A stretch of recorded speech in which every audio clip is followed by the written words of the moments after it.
Well, my name is Jikan. I know most of you. I'm a resident priest in training here at Nebraska Zen Center. And I originally practiced at Minnesota Zen Meditation Center, and I've practiced at a few other centers as well, but that's my home temple. And I've had this incredible opportunity to be here for 6 months. And so I've been here for almost 3 months already, which is unbelievable. And as we're reminded so often in this tradition, time passes swiftly, and with it, our only chance. And it's good to remember that. I've said that once before, but we have our only chance right here, right in front of us. And if we miss it, here's our next only chance. So today I'm going to be talking about brewing coffee. So the title of this talk is called The Dharmic Lessons of Brewing Coffee. And for some of you in the Zendo, you can see that I have some props next to me. And for those of you online, you can see a little bit of the props going on here, and there'll be more to see later. So this is a talk that I have been slowly building over many months. My hobby, one of my many hobbies, and one of the hobbies that I'm most passionate about is brewing pour-over coffee. It's something that I do multiple times a day, and it brings me a lot of joy. And it's a hobby that I got into probably 12 years ago. So I've always loved coffee. I think for me, coffee was one of those things that I really liked the idea of. So when I was like 18 years old, I'm like, I like the idea of drinking coffee. And I remember not really liking the flavor of coffee at that time. I'm like, this is the thing that I'm going to be interested in now. And eventually I started to really enjoy it. And it's been a love of mine for many, many, many years. And about 12 years ago, I was in Minneapolis and I went into a coffee shop, and occasionally I'll ask the barista what they would recommend. And in this particular situation, the barista said, well, I would recommend a pour-over. I'm like, I don't really know what that is. Can you describe that? And they said, well, a pour-over is when you take the coffee and you brew it for a single cup. And you do it with a certain amount of care and a certain amount of attention. And the cup of coffee, the quality of it is quite different. And I was really impressed to learn that that was in fact the case. So I took this first sip and I thought, oh wow, that's a really clear cup of coffee. It's sweeter, it's less acidic. It's just an interesting experience. So for about the next 4 years, I just was very passionate about pour-over coffees, and I would recommend them to friends, and I would get them at various coffee shops. And it wasn't for another 4 years or so before I decided that I would get some equipment for brewing it at home. And so I got some equipment, and right away my coffee brewing experience at home improved quite a bit. It wasn't for another 4 years that I actually started to get good at it. And very recently, I've just been playing with the idea of how brewing coffee is very similar to Zen practice, that there are many Dharmic lessons contained within brewing coffee that we can extrapolate to our lives. And you know, this is also true of many, many other aspects of our life. And so this isn't just limited to the Dharmic lessons of brewing coffee, although that's the scope of this talk. It's also, what are the Dharmic lessons of your life? So what are the things that you do every day? What are those things that want to teach you? Because in our tradition, our life is our teacher. Our life is our teacher. So we meet our life. What does our life want to teach us? So the Dharmic lessons of brewing coffee. And one thing that I wanted to share is this little buddy right here. This is a little action figure, I suppose, that was given to me as a gag joke a couple Christmases ago by my brother-in-law. And I loved it. I thought it was just the funniest, weirdest. It's a trash monster, is what it is. It's a little trash can, and he has strange little green eyes. And this little character brings me a lot of joy. And I think it's silly. Its arms move, its legs move. And so I keep this by my brewing equipment. And this is my brewing companion. And I move this little fellow around. Sometimes I put him on top of my various boxes of coffee. Sometimes he's hanging on to my kettle. Sometimes he's sitting on top of my kettle. Sometimes he's sitting inside of a brewer. I use this to remind me not to take it so seriously, that it can be a silly, joyful experience brewing coffee. It doesn't have to be drudgery. It doesn't have to be a chore. So this little companion has joined us. And that's like our practice too. We need to remember to take our practice lightly. We can get stuck in the chore of practice sometimes, of I need to practice, and practice should certainly go a certain way. And we need to remember to take ourselves lightly, and perhaps we have a little reminder that we can have with us. In fact, I once led a council process relatively recently at Minnesota Zen Meditation Center, and you can bring talking pieces. And this was the character that was passed around the room as it was each person's turn to talk. So it has many uses, and for now we'll put it here. So what to say about brewing coffee? Well, I think that one of the first Dharmic lessons of brewing coffee is this talk is about pour over coffee. But how many other methods of brewing coffee are there? I mean, go ahead, say a few. French press. French press. What else? AeroPress. AeroPress. I was wondering if you're going to say that. We talk about coffee in the morning. Others. Drip. Instant coffee. Instant coffee, I yes. was gonna say microwave instant coffee. Microwave instant coffee. What else? Cowboy coffee. Cowboy coffee. And is that when you boil it in a little pan and then you pour out the liquid? Just throw it in. Yeah. Fantastic. Well, this is fun. What else? A mocha pot. Mocha pot, great. Espresso. Espresso, wonderful. What else? Cold brew. Cold brew. So many ways to brew coffee. So many ways to brew coffee. And there are so many ways to practice the Dharma. And here at Nebraska Zen Center, we practice within the Zen tradition. There are other ways to practice. There's the Tibetan tradition. There's the Theravadan tradition. There's the Pure Land tradition. There's so many different ways to practice Buddhism. And so pour over is a way. Zen is a way. Zen is not the way. Zen does not have to be small. It doesn't have to be your way. Zen can be really, really big. So there's many ways to brew coffee. And really at the heart of pour over coffee there is potential. So that's the first, maybe I guess the second Dharmic lesson. There's potential. There is potential in our hearts. There is potential in our lives. There is the potential to transform suffering.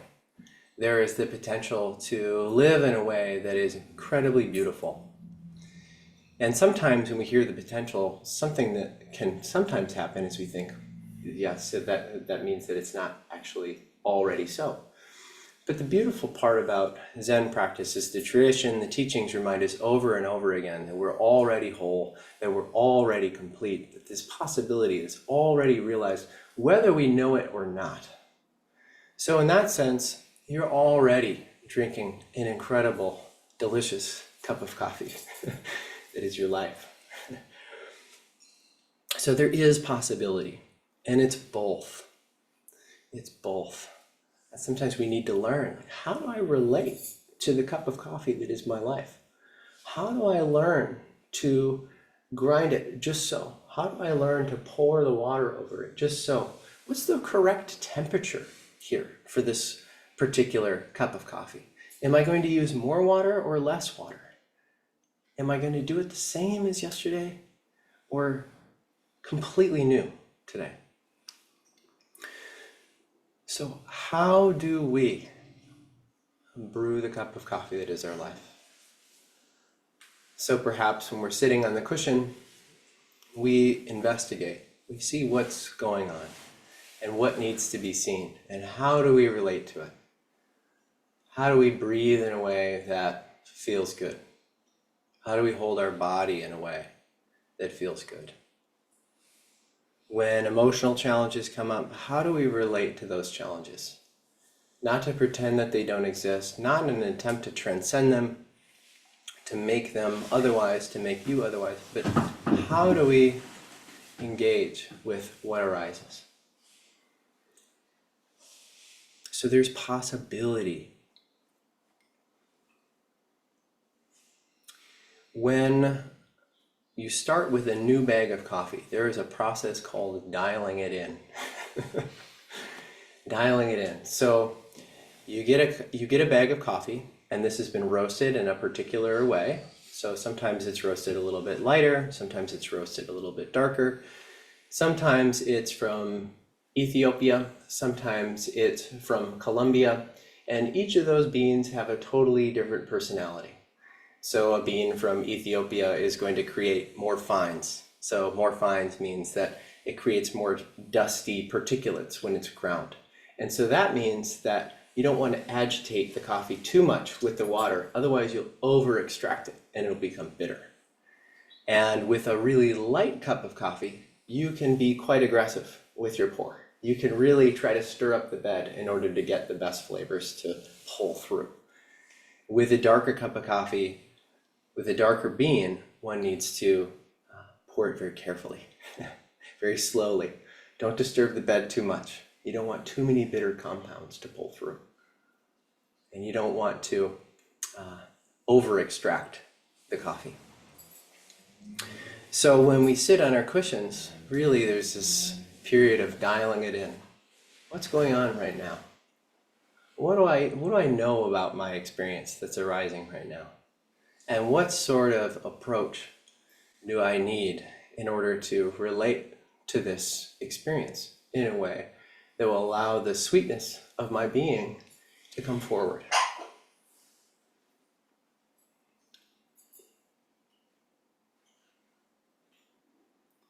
So with Buddhist teachings, we have an idea of what to do. With brewing coffee, we know, okay, lighter beans, you can really agitate the coffee. Darker beans, we need to be a little bit more careful with darker beans. So what does that have to say about our life? What does it have to say about our practice? How do we relate to whatever is arising right now? How do we do that? So if right now something is arising and we get the sense from Buddhist teachings, oh yeah, I think what would be helpful right now is to be really delicate with my experience. I think it would be helpful right now is to kind of figure out how this is showing up in my body. Where is it showing up in my body? When we're distracted, we have teachings that tell us, oh, well, when you're distracted, try to bring the mind to, try to bring the heart to a steady point over and over and over. And do it in a way that's caring, that's gentle, that is noble, that respects who you really are. So we have all these teachings. They give us an idea of what to do. What do we do? And then we try it out. So part of dialing it in is learning how to relate to something that is brand new in our experience. Passing swiftly is brand new over and over again. I think it's Sharon Salzberg who says, who's a wonderful Theravadan teacher, who says,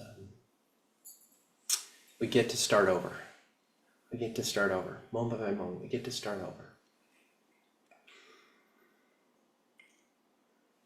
And so we take our best guess. When we dial in a cup of coffee, you take your best guess.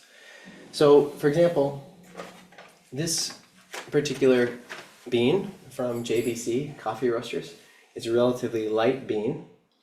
However, this particular bean required a coarser grind. It also required a lower temperature. And it also required very little agitation, which is kind of unusual. I was given a script that should have worked, but it took quite a few tries to figure out how to dial this in. And the interesting thing is now I have a recipe for this particular bean but it's still different every single day. It's still different every single day. So I might have an approach that has worked in the past, and I feel confident that I can replicate that experience, although it's going to be completely different. And I need to try again and again and again. And like coffee, we do this every day without thinking of it. We get up, if you're me, the first thing that you do in the morning is you brew a cup of coffee. So we do it right away without thinking about it. And that's like our practice. And so we can be informed by the teachings, and we can learn how to make micro adjustments day by day to extract a beautiful cup of coffee. One thing that is also quite humorous is, this is a hobby of mine, but the habit pattern of forgetfulness shows up here. So sometimes I will spend, many mornings, sometimes a week, trying to get the coffee just so, and then I'll get it just so, and then I won't even pay attention to it. And this is like our practice too.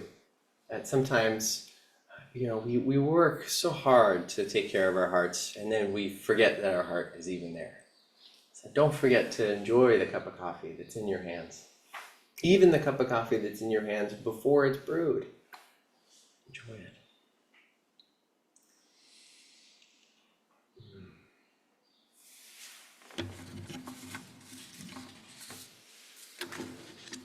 There's also the Dharmic lesson of interconnectedness. So coffee is a product that is grown in the center of the world, more or less. And it's grown in Africa, and it's grown in South America, and it's grown in Asian countries. And that is grown, and it requires people in order to pick those coffee cherries. And then they need to process those coffee cherries. And then they sell those coffee beans to local distributors. And then those distributors purchase the beans, and then they roast them. So coffee goes through many, many hands. And also, the methods that are used are shared between people. So, various growers will talk about how they've grown their bean. Various producers will talk about how they've produced their beans. Maybe 10 years ago, there were just a few processes. There would be natural, there'd be washed, and there would be honey. And so there's just different ways to dry the beans. And now there's co-ferments, and there's anaerobics, and all of these things. This is all here because people have shared information with one another. So interconnectedness. Not only that, but we learn a lot from other people who brew coffee. We learn a lot from other people who practice Zen. We learn a lot from other people who show up to their life in a way that's beautiful and admirable. And sometimes we might be surprised.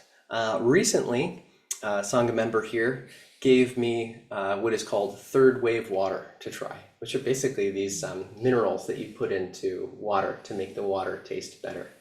And I was previously quite skeptical of third wave water. I'm like, look, I'm already too far gone. I don't need another thing to add to my routine. But I was excited because here was the opportunity. So I tried this third wave water. Essentially, these minerals, you add it to distilled water or reverse osmosis water, and it creates just a really lovely flavor profile. So for example, with bottled waters, the reason that they taste different is because of the minerals that they put inside the waters. So third wave water, it's like a mineral balance that is ideal for coffee. And I have to say, I was quite impressed. And I'm now purchasing third wave water. So our Zen practice can be like this too. We might hear something that's a little bit skeptical, that we might be a little bit skeptical of. Like, why do we do these forms? I'm a little bit confused about why we do this. I'm not so sure about this. And we talk to somebody, what do you find in the forms? Is there something of value in there for you? What's that all about? Did you ever struggle with it at some point? Was it ever, tell me about that. We might learn from other people. We will learn from other people. And brewing coffee, like our Zen practice in our life, it requires participation. It requires active participation. You have to pay attention. You have to be there for it. I've joked with another Sangha member about times where we've started to pour over coffee and we've, for whatever reason, left the room, and 6 minutes later our timer says, we return. So it requires participation and it requires practice. We just do it over and over and over and over again. And the more we do it, the more the range of experience we have. The more we brew coffee, the more language we have for it. The more regularly we do it, the more we can learn from it. And our Zen practice is like this too. So if we come to meditation and we start doing it regularly, we can start to see, a year ago, all I noticed was how mad I was. And now I notice, there's a little bit of sadness there, but I also can hear the birds. And I just really enjoy listening to the birds. And I've also seen these moments of beauty where my anger has been completely absent and I've been free. And I feel like I'm being who I really am. We might have these experiences.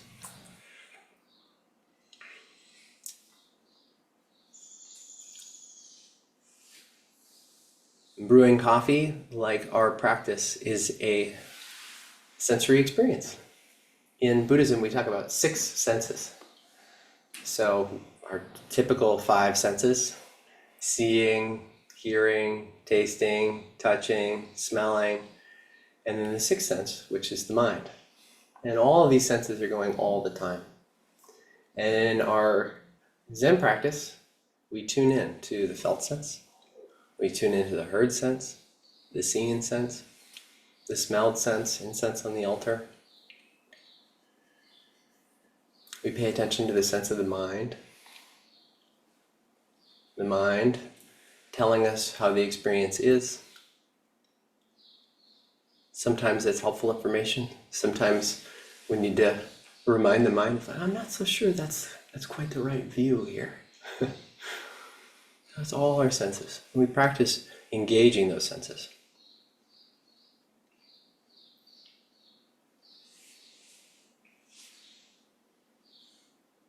And brewing coffee, like our Zen practice, I've said this before, it's always new. It's always new. We might feel like, this is just the same boring bean as yesterday. It's different. It's different right now. And we can learn to relate to our experience to see, what else is actually here?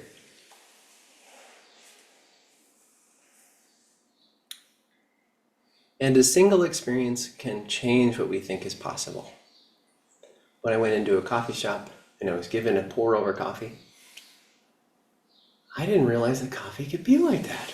I had no idea. So I just kept going. And the Dharmic teachings are like this too. I didn't know my life could be this way. I didn't know that we could be free. Could recognize the freedom that's here right now.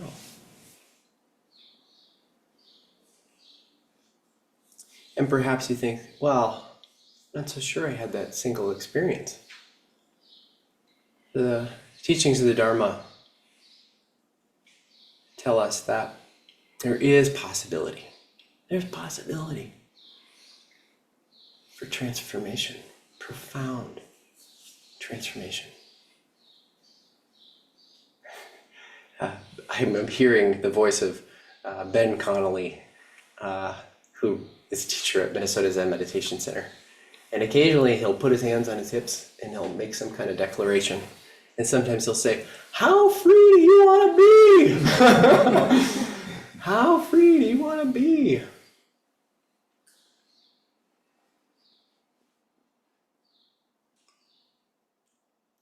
Which I think is a great segue into language and imagery and how that relates to brewing coffee and how that relates to our Zen practice. So maybe some of you have heard me talk about this before, but for example, on this particular bag of coffee, the tasting notes are banana, sweet pineapple, wildflower honey, and apple. And I remember when I first got into coffee, I'm like, I can kind of sort of understand, but I kept reaching for those specific flavor notes.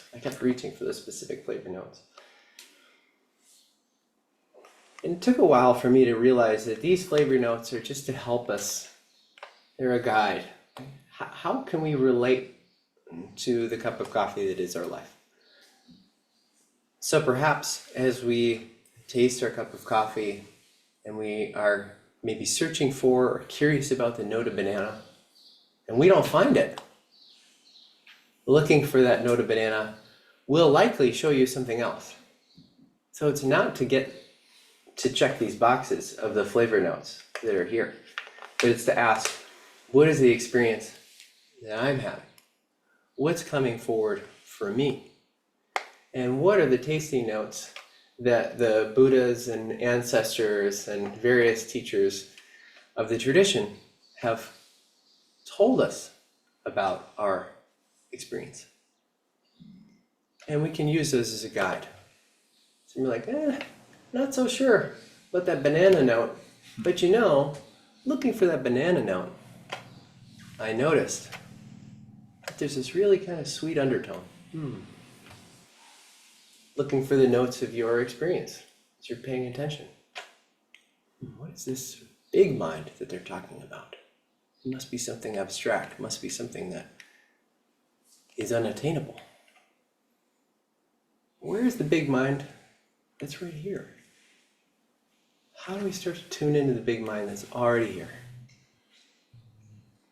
So Buddha nature, two ways of relating to it. One is that you have the seed of Buddha in you, and you can uncover your Buddha nature. And another way of relating to Buddha nature is it's the ground of our being. That this Buddha nature is already here. And in our tradition, we do both. We practice discovering the Buddha that we already are, showing the Buddha that other people already are back to them, and resting in the Buddha. It's right here.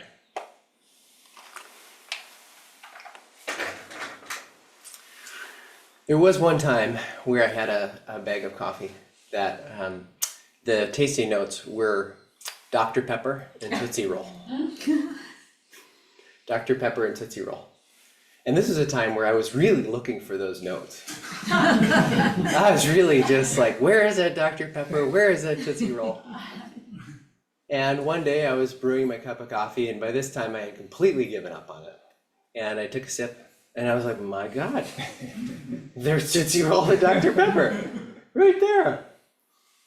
And I was never able to recreate that experience. That was the last time. That was the first and the last time.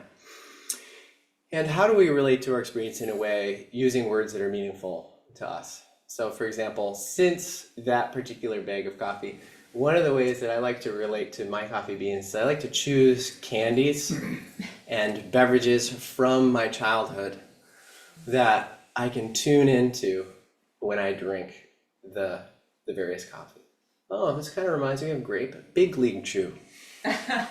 This kind of reminds me of Hershey's chocolate bar. This kind of reminds me of a Charleston Chew. And I could go on, trust me. That's a whole other Dharma talk. So, in other words, how do we use language that is meaningful for us?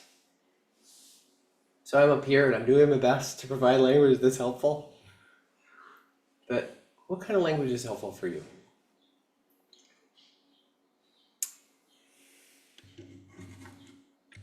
There was also a bag of coffee that I got recently. It was from a roaster out in Portland, and it was, I think so. It was from a roaster called Tandem, and I like looking at the bags of coffee. I mean, they're really beautiful. They're just kind of like pieces of art, really. And this one was really nice. It was a tan bag with a white sticker on it and a really beautiful kind of purple script. And I flipped it over, and it said, "What did you hear in this cup of coffee?" I thought, oh, that is a very Zen question. Not what you tasted, but what you heard. And what did you hear while you were tasting? Woo! That's a big cup of coffee. That's a big cup of coffee.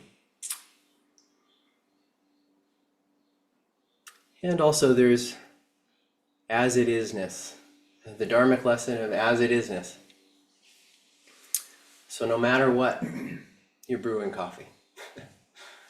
Regardless of whether that cup of coffee is a little bit more bitter than we would prefer, or we're chasing the elusive cup of coffee.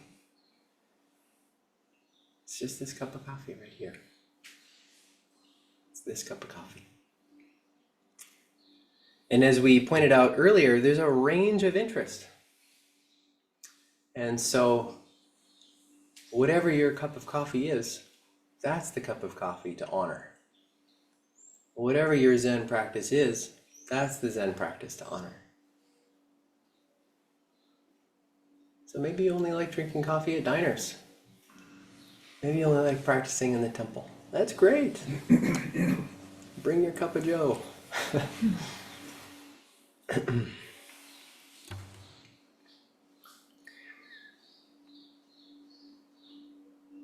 So there's one thing, coffee, and there's so many potential experience and flavors. So it's not good or bad, it's simply what's happening.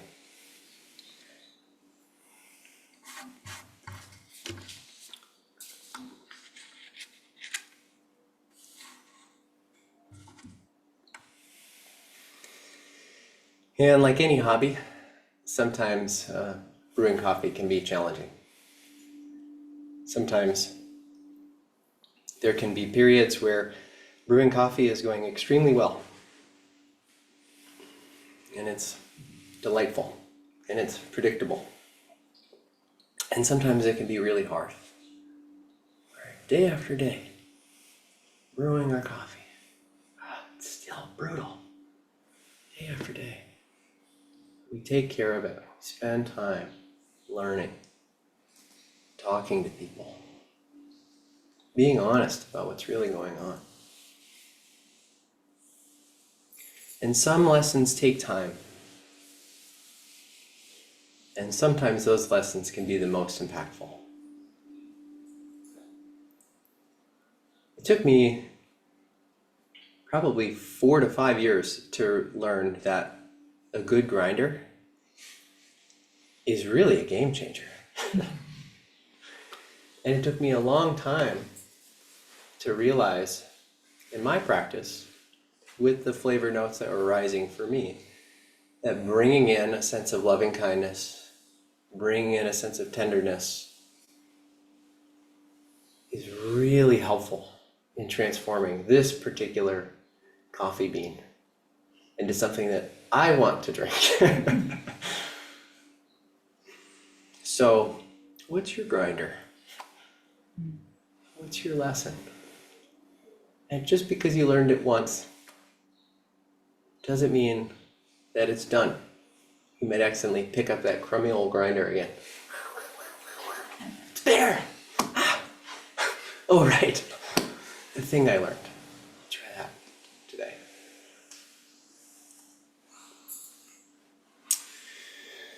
And 2 more things that I'll say about the Dharmic lessons of brewing coffee, the Zen lessons of brewing coffee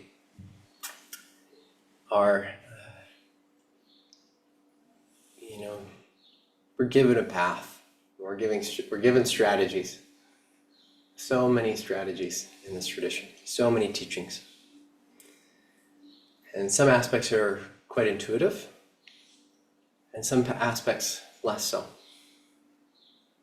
So for example, I went through a period for about a week and a half of brewing really bitter cups of coffee, one after the other after the other. I'm like, what is going on here? Like, I'm using more water. Certainly what should come through is like a less bitter cup of coffee. But then I realized, oh, the more water that I'm using is pulling more particulates through the bed of coffee, and it's resulting in a bitter cup of coffee. So actually, I needed to use less water, and then I had a really nice cup of coffee. So some of the teachings of our tradition are very intuitive, and some of them are counterintuitive. But we're learning how to listen to our experience and learning how to intuit how to relate to this experience. Another Sangha member, if you come for morning meditation, you might hear me talk about coffee, and you might hear me talk about coffee with others. Another Sangha member borrowed me a refractometer, which shows how extracted coffee is. So you can brew a cup of coffee. You can take an eyedropper of the coffee and you can put it on the eye of this refractometer, and it'll tell you how extracted it is. And there's kind of a numerical range of like, yeah, this number means that it's quite extracted, this number means that it might be under extracted. And so I was experimenting with this particular tool. And pretty soon, I wasn't even paying attention to the coffee. I was just using my yardstick. I'm like, well, how extracted is it? And how do I even use this tool? How do I evaluate this? And then I realized, oh, right, it's about the intuitive experience of brewing the cup of coffee, tasting, adjusting.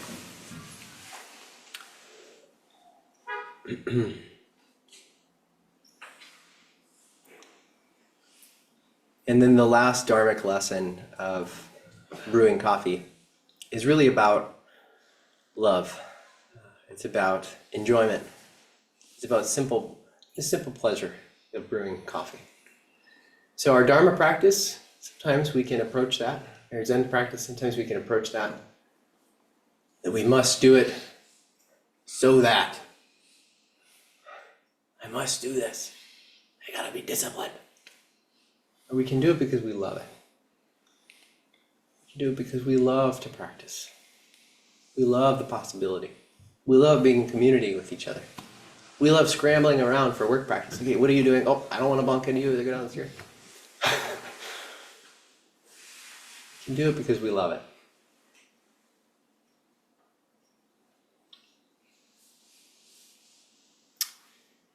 And I don't think any Dharma talk about brewing coffee would be complete without a demonstration of brewing coffee. So I'm going to brew a cup of coffee. And I might take questions at the same time. So I'm going to do my best to multitask, because this, actually, I know myself well enough. I'm just going to narrate this. And then I can take questions. So what I'm doing right now is, this is here. Thank you so much, Matt. Here's my props. So what I'm doing right now is this is my gooseneck kettle. And why does it have a gooseneck? Well, it has a gooseneck so that you're not pouring out all the water at once. So you can slowly pour it out, steadily, easily, and you have a little bit more control. So that's why it looks like that. And this one is temperature controlled, because the temperature will change how the coffee tastes. So sometimes you want the temperature to be much hotter, and sometimes you want the temperature to be a little lower. You'll get a different kind of flavor. And this is my coffee scale. So this is how I know how much water I'm pouring on and how long I'm doing it for. I told you, too far gone. But you can get as interested in this as you want. You don't have to be too far gone. And it's kind of fun to be too far gone. Anybody who has a hobby knows that. And this is my grinder. So this is what I grind my coffee with. This is a manual coffee grinder. You can get electric ones. I like the effort of grinding it in the morning. So I've already ground most of this just because I didn't want to be grinding it for a full minute up here. And this is a cumbersome coffee grinder. There are some people online who are like, I don't understand how to use this coffee grinder. There's no convenient way to use it. And one person said, well, you should really kind of grind it as if you are a marine fisher person. So you kind of hold it on your waist. Grind it like this. Another way would be to do it on the floor like this. But in our tradition, we hold the ink in like this, and we ring the ink in like this. And I once was corrected during a retreat. So, blasting the ink in. And a priest came up to me very carefully. She goes, hold it like this. Straight it like this. Because there's less separation. There's less separation. So how do we grind our coffee beans? There's less separation. However you want. That's just your mind.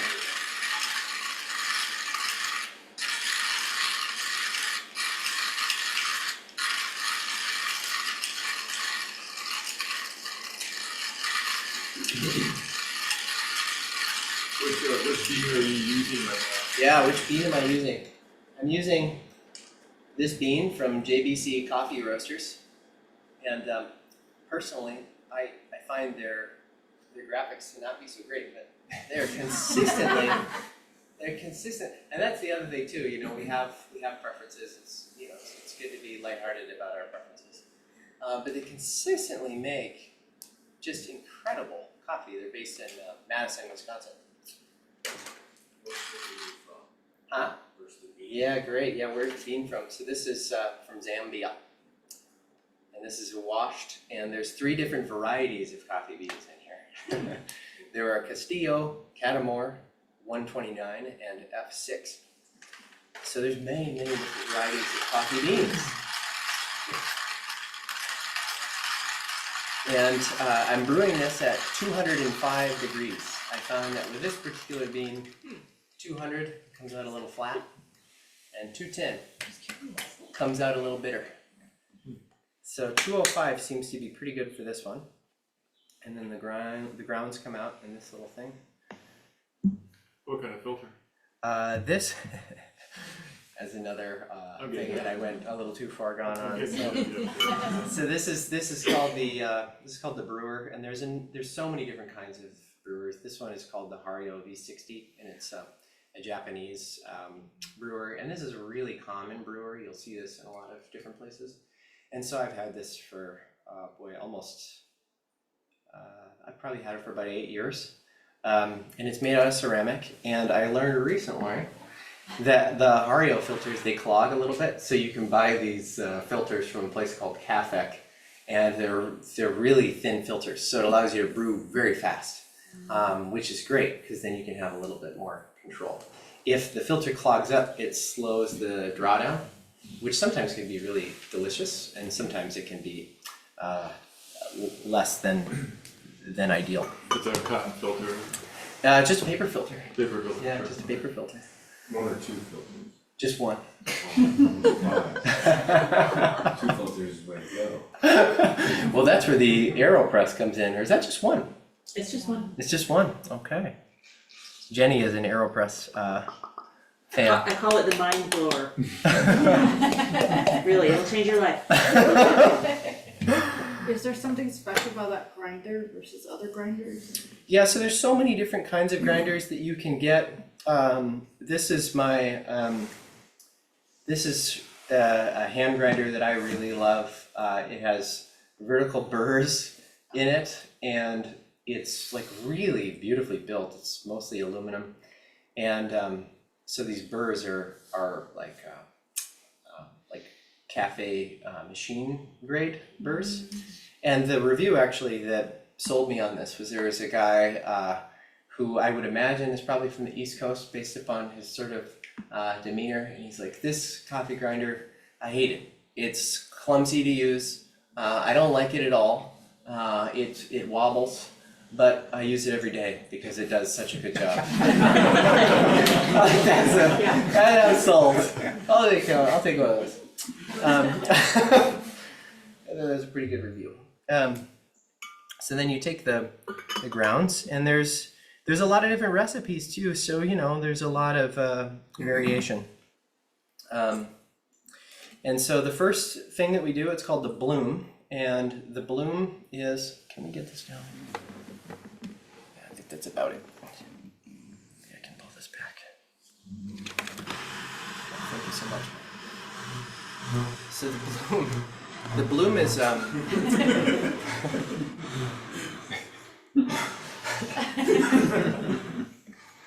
This is why Sangha is so great.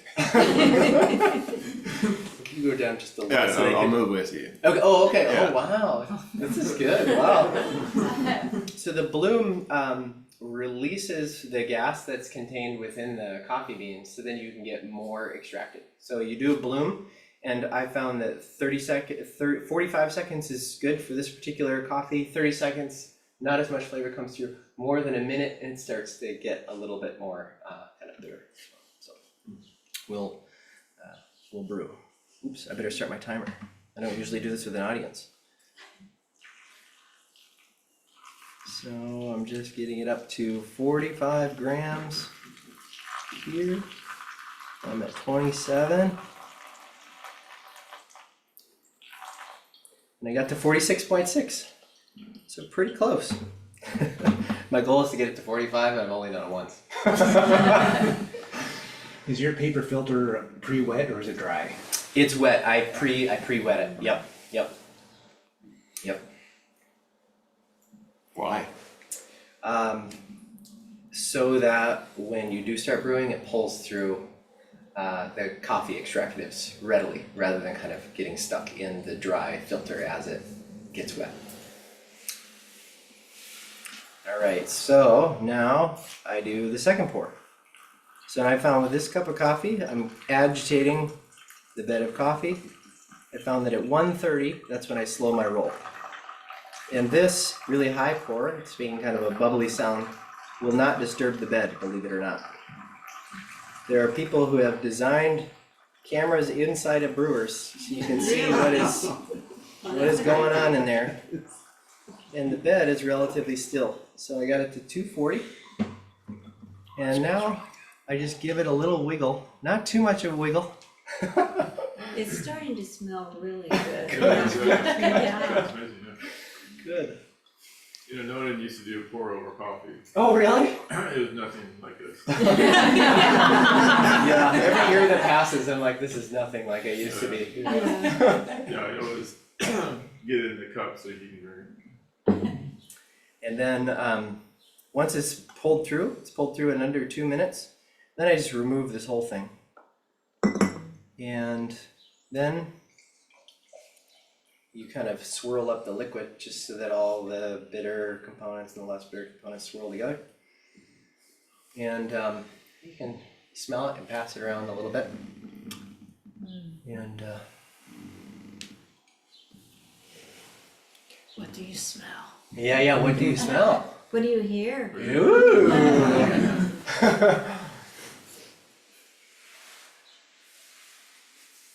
And then we will need, unfortunately, a volunteer to have a cup of coffee. Hold this. The volunteer? Another time, chief. It would be wasted on me. Yeah, who's the coffee connoisseur? Is that Jenny over there? Jenny. Yeah, that was. If I have to. And you as well? Yeah, I'll try some, yeah. We can use some of the little, Oh, great. the little tiny teacups. Yeah, wonderful. Could we get a person to just grab a few of those?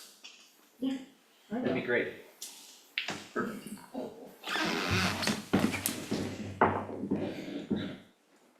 Yeah, I make mine with a French press at home. And I get the water up just where it's sort of boiling. Yeah.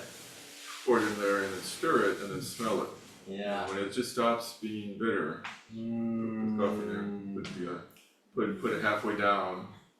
Let it sit for maybe, I don't time it, but Yeah, number yeah. 5. push it for it, or, you know. I love that. But I love that. It varies all the time, so it really is. Same with green.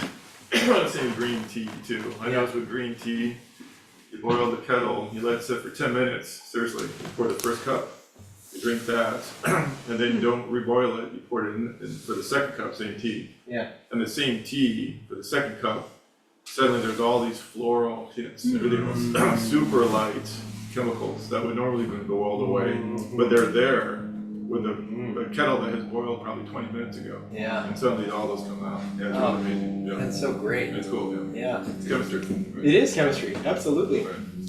Yeah, so our kind of practice question is, what becomes available when we start to really pay attention?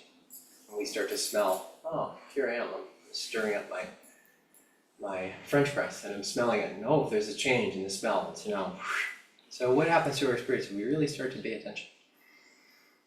Perhaps we're racked with worry and we're walking down the sidewalk and we pay attention and we're like, oh, worry's not actually the only thing that's going on right now. There's also birds, there's also this incredible dance of sights in my periphery.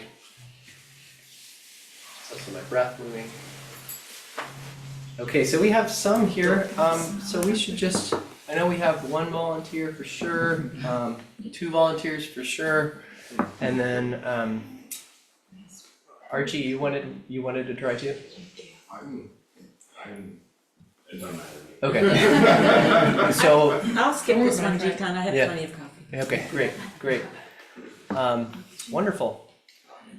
So, let's see, I'll pour this out for various people. If this is your first time having pour over coffee, it's okay if your first response is, huh, I won't be offended. When you go to a coffee shop and ask for a pour over, do they do all of the weighing of the first pour and the second pour, or do they just? Eyeball it. It depends on the coffee shop. Usually they do the weighing and they do the various pours. You can also I do a really simple recipe. And actually that was another Dharmic lesson that I meant to share is you don't want to change too many variables. So I keep my recipe pretty consistent and I only change a few things. So in our Dharma practice, if we're doing completely wildly different things from day to day, it might be kind of hard to determine like what sorts of things allow our hearts to bloom. And then the other Dharmic lesson that I meant to mention is there's a person on YouTube, his name is Lance Hedrick, and he has a rule of 80%. He says for each bag of coffee, I'm only trying to get 80%. Because if I spent my time trying to get 100% on every single bag, I would never enjoy the bag. I might not ever get there, I probably wouldn't enjoy it, so I just try to get it to 80%, which is a B minus. You can still get the honor roll and have a B minus. And a B minus can be an A plus. Okay, so we have some coffee. People, can you pass that to No, I'm okay. Tara? Don't be shy, we have 2. Wonderful, send one to Megan. And yeah, what do you hear? What do you taste? Oops, What do you smell? one more. Mmm. It's not bitter at all. It's not bitter. Not bitter at all, okay.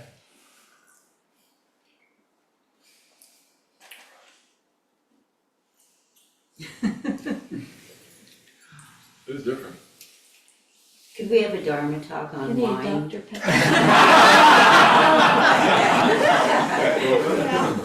Well, I'm sure somebody could give that Dharma talk, but part of the reason that I'm giving this Dharma talk is because this was what I turned to instead of wine. But it was time to do something different. I appreciate your reference to humor to begin with. Mm. I was just rereading a part of Everyday Zen by Joko Beck. Yeah. And in it, she was talking about having a sense of humor about, your own neuroses. And, just seeing how funny it is, when they pop up. And she said, this is part of the fun of being, but then she says it's the fun of living with other people as well.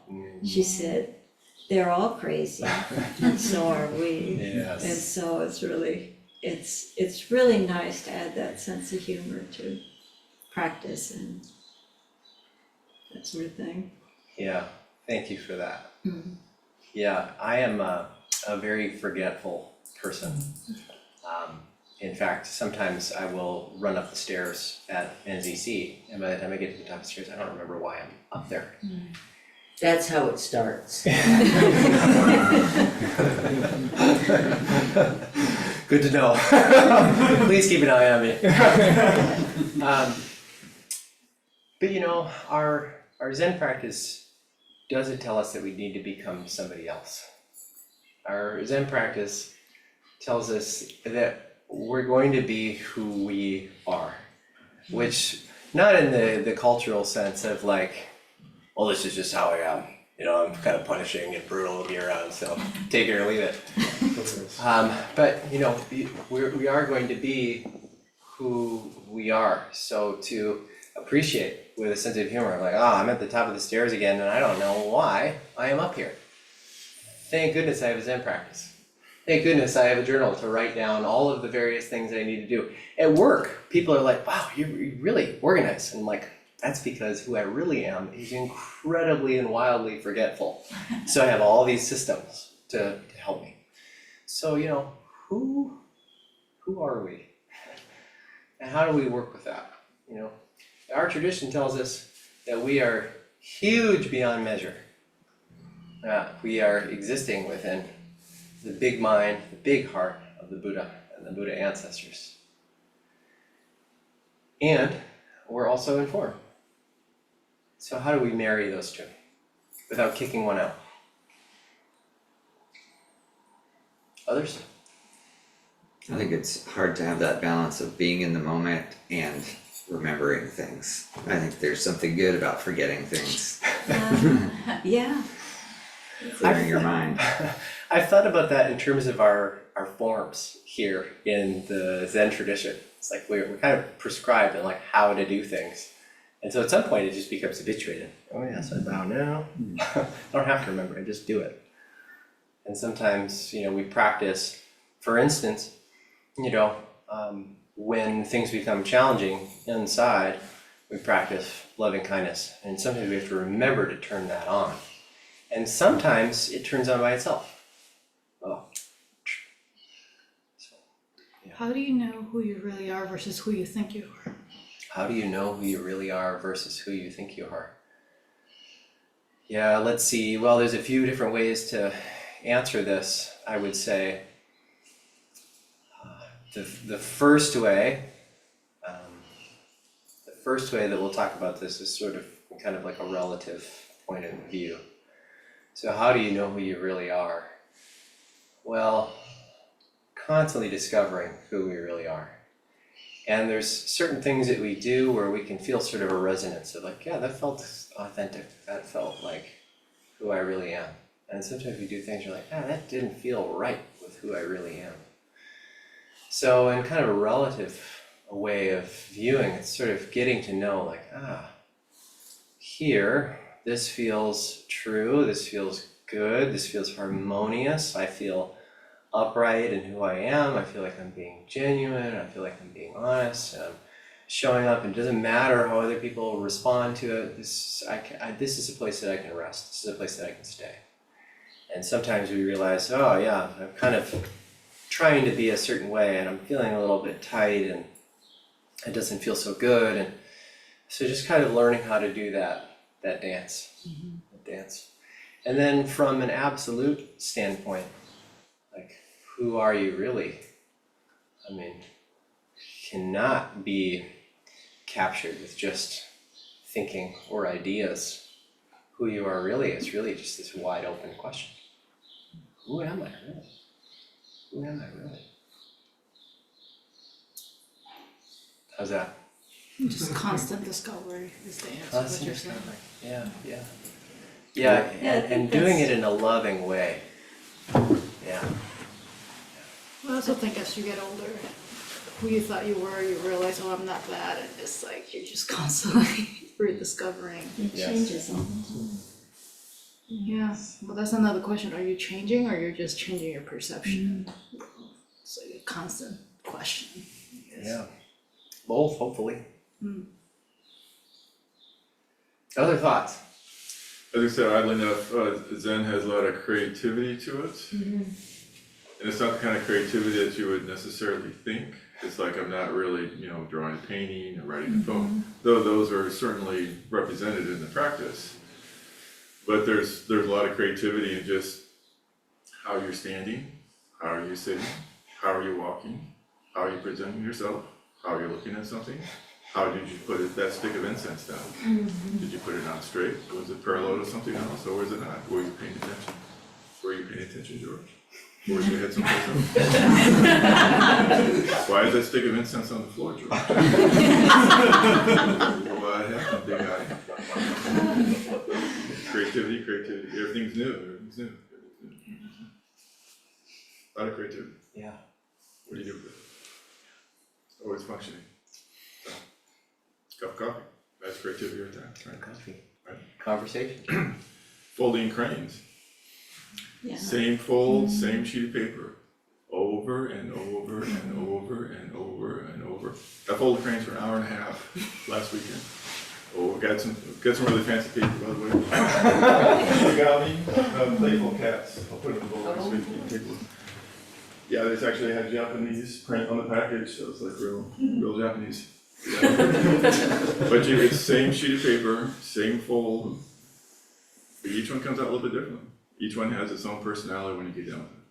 And you look at them all and you're just like, each one is a little bit different. It's the same fold, same sheet of paper, over and over and over, and that's some practice, over and over and over and over again. And you step back and you look and you're like, each one is a little bit different. Each moment is a little bit different. You think you're sitting on the same cushion, staring at the same crack of the wall? Nope. It's different. Though it seems like it's the same. And that's why Zen practice is just a lot of repetition. You sweep the same floor. I swept those same stairs working with Nonan for 7 years, every Sunday morning. Over and over and over. I swept them probably 150 times. Over and over and over and over again. And then suddenly, something was different. Something had changed. Something had moved. I tried to talk to Nolan about that with breakfast, and she just smiled and just went. So what's the service today, George? Much pick up the dishes and I prepare Dharma talk. Just keep going. But that step back is really an important part of it. Yeah, too. what Dogen Zenji talks about. Yeah. Take a step back and turn the light, shine it inward, right? Yeah. Yeah, so it's like, you think Zen practice is boring, it's everyday sort of thing. Just keep doing it. Over and over and over and over and over and over and over again. And suddenly you step back and you look and you go, wow, I've not seen that before. Suddenly that creativity just blossoms right in front of you. It's like a cup of coffee. It's like that, where was that? Right? Don't give George Lot any more going on. coffee. Really good cup of coffee. Yeah, it seems, I don't think I've heard him say that many words. So nice to be in Sangha with everybody. About the idea of I think with I don't know, a hobby almost sometimes feels like too small of a word to describe a passion or a thing that you do over and over and over. It's the best word we have of I'm not making money off of this, but I care about it a lot and I do it. So but I love the idea of you gain new languages that you wouldn't be able to unlock in any other way by doing your specific thing. When I got really into painting, I feel I started to see the leaves on the trees differently because I'd studied them carefully enough. Or I've gotten very into writing and now words are different because I'm alright, well you strung the sentence together that way. I think it would be better this way, but you just notice things on a different level, what you've been doing, like doing, I don't know, it's like, it's very, I don't know, it's very joyful to like get a new language and like get deeper and deeper into like really specific, like a really specific filter to put on to see the world. Yeah, that's really lovely. People at home, were you able to hear that? Yeah, thumbs up, yeah. Yeah, the things we do is providing new language for our lives, providing new views for our life. I think this is a good place to end because it kind of, I'm hearing this theme happening in our conversation. You know, in Buddhist practice, you know, it's often said that our experience can be broken down in three ways: pleasant, unpleasant, and neutral. And the idea is that, you know, most of the time we're only noticing what's pleasant or unpleasant. And I think it was even Thich Nhat Hanh who said, so we miss about 90% of our experience. And so with Zen practice, we're learning, you know, sometimes it's the pleasant and unpleasant that tunes us in. So sometimes it's the pleasant experience that happened X many years ago. Sometimes it's the unpleasant experience that we've been carrying for X many years, and turning toward those pleasant and unpleasant experiences opens us to all of these quiet experiences that are available, all these neutral experiences that we previously disregarded become available. New colors, new folds, paper, new tastes. We can end there. Thank you. Thank you. Announcements? Announcements. First I would like to, oh, good. I'd like to thank everybody who showed up this morning for the work period. It was a really nice crowd, we got a lot done, it was great. So you can go through your list. Do you want me to go? No, this is great. Yep, I can go through this list, and I might call on people so that I'm not the person doing all of the talking here. So, the 50th anniversary, Nebraska Zen Center's 50th anniversary is next weekend already. Oh, it's happening, and there's going to be a lot of really amazing things going on. So please attend for all or some of it. You can register online. Please, yeah, if you're going to attend for all or part, please go online and sign up. It's free, but it helps us to know who's gonna be here at any given time. Absolutely. Yeah, the How many Tenzo will come out of the people are kitchen and go, I had 13, I'm seeing 18. Yeah. Just give me a second. So, yes. There's also a calligraphy raffle happening as part of the 50th anniversary. So there's 2 pieces of calligraphy on the table out there. We're gonna raffle this off. So if you're interested in entering your name to be the recipient of one or both of those, you can purchase as many tickets as you want. And both of those were created by Nonin here, I believe, at Nebraska Zen Center. Let's see. Pam already thanked you all for coming to work practice this Sunday. We do it every second Sunday of the month from 8:30 to 9:30. So please come. It's just a great way to hang out. We're not super strict about it. People are focused, but it's also a great way just to be around other people and talk to them and get to know them. Also, we have weekly work practice from 8 a.m. to 10 a.m. And so please, Friday, thank you, on Friday, it's all on the calendar. So please join us for that. If you would like to do work practice here, but that time doesn't work for you, just come see me and we can figure out another arrangement. Some people wanna spend time in the garden. We may end up changing the time based on, what time is most convenient. Great. For people who are interested in practice. Great, yeah. I see Jason online. Hi, Jason. What's up, Jason? He was kind of our primary work practice, Friday work practicer for the entire time that I was here, and I believe that it had gone on for much longer than that. But we'd be doing Friday morning service, and I'd be approaching the altar, and as soon as I get to the altar to bow, I'd see Jason walking across the backyard to go check out just what needs to be done, and slowly walk through backyard, so, yeah, I appreciate all your effort. Those really tall, lilies in the backyard are starting to bloom, by the way, Jason. Okay, I think it's just Please. a question, is next Saturday the Bemis like neighborhood walk? Neighborhood walk, yeah. Yes, So does that start like 9 AM sharp, and like what's the sort of, I believe it's later in the afternoon, it's on the schedule. No, it's nine Oh, it to is? 11. What is Okay. that? It's the schedule for this actually is on the website, so if you go to sign up, you can take a look at the schedule there, you can decide exactly, when you're planning to be here, what you wanna participate in. So that's probably the best way to explain, that works for you.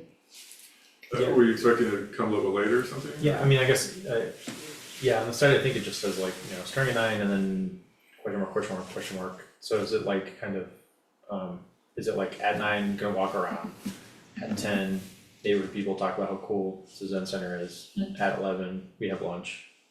I tend to kind of be over planning maybe, but yeah, we can, What do you think, 9 to 11 we'll be walking around? I think we'll try to keep the schedule flowing so that we're not delaying anything, but yeah, it's I don't know depends if we have a lot of kids with us. If there's kids, it'll be longer. If it's just adults, we can, if it's 20 minutes. Yeah. We'll walk as long as it takes for somebody to have to. Do you have go to a the map bathroom. of the route that you're gonna take, Oh, like you could jeez, just? I think we gotta call it, we can talk more about this kind of stuff Yeah, after the conversation. Dharma talk. I'll wear an Apple tag. So yes, if you have further questions, Pam is gonna be your best resource because she's gonna know the exact schedule and can point you to where to find it and so on and so forth, so. Let's see here, a few more announcements, I'm gonna try to go through these quickly. On August 2nd, Saturday, August 2nd, from 8 AM to 5 PM, I'm going to be leading a lazy day retreat here at Nebraska Zen Center. And I'm calling it that because it is less Zazen intensive. So there's only gonna be 3 hours of Zazen between 8 AM to 5 PM that we would do as a group. The Zendo will be open the entire time. So if Zazen is just what you wanna do all day on a lazy day, come on in, participate in that retreat. The whole retreat will be silent, and there are gonna be multiple, essentially, rest periods where you can do what you want to do. So maybe that's drinking tea on the back porch, maybe that's weeding, maybe that's sitting on the couch, maybe that's doing artwork. The only caveat is it will be a silent retreat, so we'll be doing this in silence. And we won't be scrolling on our phones, and reading would be discouraged, this kind of thing. But if you're interested in doing a retreat and you want one that is a little bit more restorative, or you just want to explore like what is it like to be lazy for a full day, because a lot of times we have that need to just have a really restorative retreat. This would be a great retreat for you. Let's see, there's also a weekend sesshin, August 15th, 16th, and 17th, that Daishin and I will be co-leading, and that is much more, that's a longer sesshin, and it goes from 5:30 AM to 9 PM, I believe, on Saturday, and then a half day on Sunday and Friday. If you have questions about that, talk to me, talk to the people who've been here for forever. Be happy to let you know about that. And then just a few things. Our